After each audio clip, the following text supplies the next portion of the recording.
Good evening, I'm Debbie, and tonight we're keeping it simple with Testa's Pantry. 2 weeks ago was Ina Garten's birthday, and that made me think that perhaps it would be really nice to cook one of her very first recipes from her first book, the Barefoot Contessa, that was published in 1999. And so we're going to do just that. We are going to do her roasted carrots. So what we've done is, according to her directions, for 4 people, you would want 1.5 pounds of carrots. But we're only going to have 2 people tonight, so I cut it back to 3/4 pound. The carrots were cut into 4-inch lengths, and it's nice to use the multicolored ones. But you don't have to, not at all. So to the carrots, I am going to toss in 1.5 tablespoons of our Koroneiki extra virgin olive oil. This is the organic, and it's pungent, and it's grassy, and it's going to taste wonderful on the fresh vegetables. So that's 1 tablespoon and 1/2 tablespoon right here. Of course, if you are going to serve 4, then you want 3 tablespoons of the extra virgin olive oil.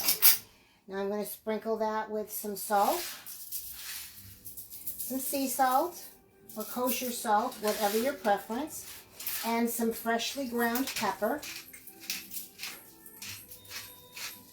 and then some thyme. I'm just going to take that right off the stem like that and toss it up together. Oh, we'll need a little bit more than that, I think. We'll just take as much as we can get here. You only need a couple of teaspoons. So I'm putting on, there we go. So we're going to toss this up, make sure everything is coated. It's good to do it with your fingers. Put your fingers right in there. Get it all tossed up so that everything is evenly coated with the herbs, with the thyme, the salt, and the olive oil. Okay, I'm going to put this under the broiler. So your broiler should be set 4 inches from the rack, or the rack should be set 4 inches from the broiler. I'm going to put those in there, and I'm going to let those cook down or get nice and charred on the top. Now while we're doing that and we're waiting for those to get charred, then I'm going to take some swordfish. I'm going to do something a little bit different. Now, when you're cooking swordfish that has been frozen, make sure it's nice and dry. That's why this paper towel is under there, because otherwise it just doesn't get that nice flavor to it. What I'm going to do is use our Testa's Pantry truffle salt on here. So I don't have too much, but we don't need a lot.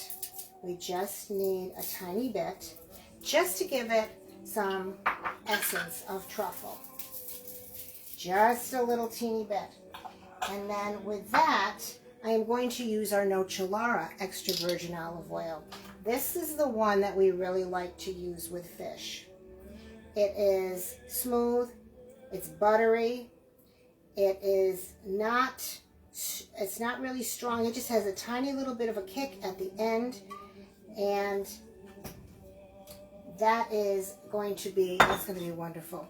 Now, I really should mince up a clove of garlic because it's going to taste really good with this, but I'm going to have to get our mincer.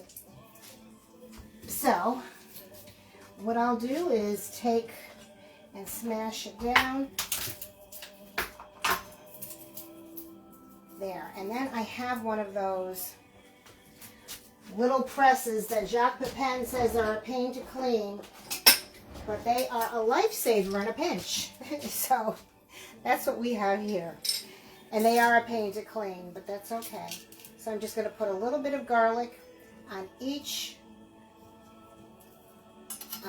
fillet. All right, and I'm going to rub that in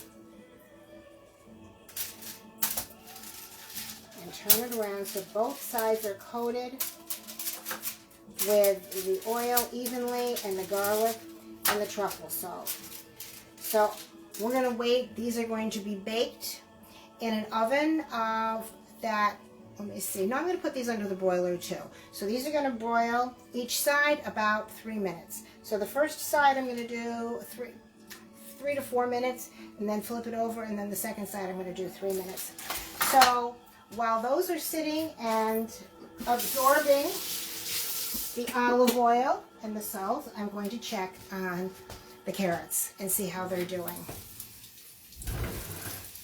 We should toss them around a little bit to make sure that they're getting cooked evenly here. And they're fine. They're not quite done yet. So we want to get them nicely charred. Now, once those are charred, then I'm going to I have some orange juice here. I used blood orange, so that's why it's red. So we have some orange juice there from about half of an orange. It's a little bit more than what Ina has recommended. And then I have some grated zest, orange zest. So when those are finished, I'm going to sprinkle the grated orange zest and the orange juice along with this. This is our Balsamico de Modena IGP Oro. Oro meaning gold. We're going to use not quite a tablespoon.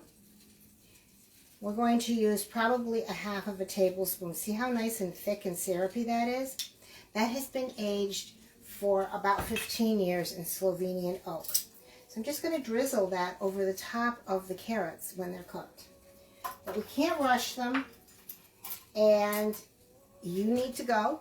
I'm sure you have a million things to do, and as soon as these are done, I'll take a picture and we'll put it out there so you can see what the finished thing looks like, okay? All right, thanks so much, and we'll see you next week.